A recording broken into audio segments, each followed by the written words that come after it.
In the times when I was lost, all the words you said were lost, and this life that I was letting go.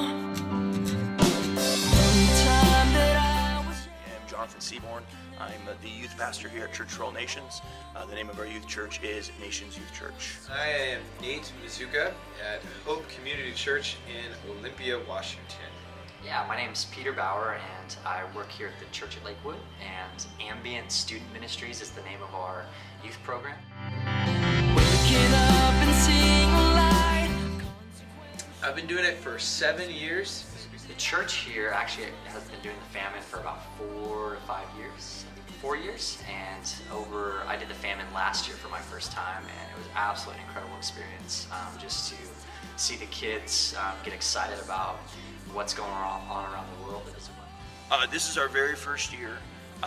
We just decided, we got the materials, I think 3 months ago, and so it's the first time we're doing it. We're very new to this. It's been a great experience. World Vision has provided us with everything we've needed, even down to a timeline as far as, hey, 2 months ahead of time, do this, this, and this, and I love that.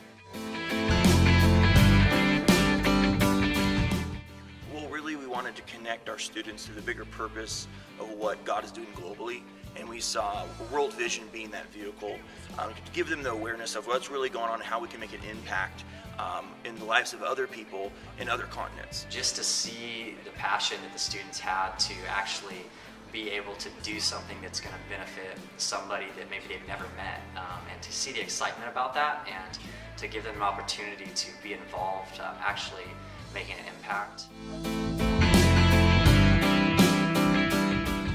Well, it's the biggest event of the year. That's what we always say. I mean, we do a mission trip every year. We go to Creation Festival every year, but we say this is the primary focus of our youth group. It is the number one thing we do.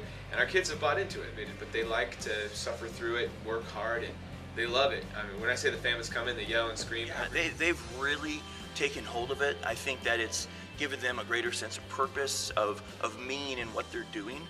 They've actually, that's the one thing I really love about this generation, is that they're so much more focused on making a difference and not just receiving. And so they've loved it. It's been awesome. Students get stoked to do something that's going to benefit these people that have little to nothing in some of these nations. So I think the passion that the students feel for the famine has kind of built, I think, over time, and so they're excited about doing it.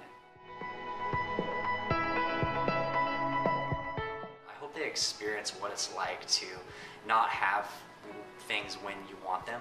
I hope they get to experience what it feels like to be hungry. I hope they experience a little bit what it's like to sleep with maybe no heat, to sleep with little or no blankets. It brings reality to the hearts as well of these young students. And if one of these students can get passionate about global hunger, who knows what they can do in the future? Who knows? I want our students to know that primarily they're Christian and that they're aliens in this world, not that they're Americans and that's their identity, that their identity is Christ. I think that they should be hungry, and I think they should be miserable a little bit. I think that's part of the deal. I hope my students will get that connection that, they're part of the body of Christ that influences the whole world, not just their little region. And that really life isn't just about them being happy and them being blessed. It's really about being a blessing and making a difference worldwide. And then they can see that, hey, for $30, guess what? You're going to feed a child for a whole month. You're also going to give them medical care, and that what you do does have an impact.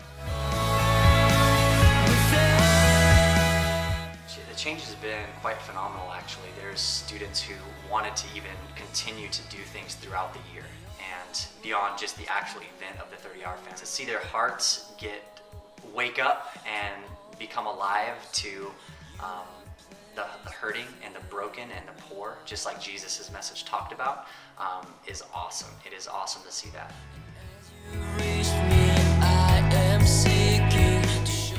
Do it because you believe in reaching the world for Christ in a way that's very practical, that you want. Get involved in the famine. There's always so much that is trying to, we get in the mail and help this, help that, do this, we need your money, but World Vision is an awesome organization that's really in regards to the famine, it's an incredible opportunity beyond just to give, but for your students as well as for yourself. I would say do it. I know that you're going to look and say, wow, I don't know if I have the time or the ability. Here's the thing, take that step of faith, because it will impact you, but more importantly, it'll have a great impact on your students. And even more important than that, it'll have an impact on the children who do not have food, who do not have medical care, and who you can make a difference in their lives. So I'd say pray about it, but know that God will probably say yes. Hands,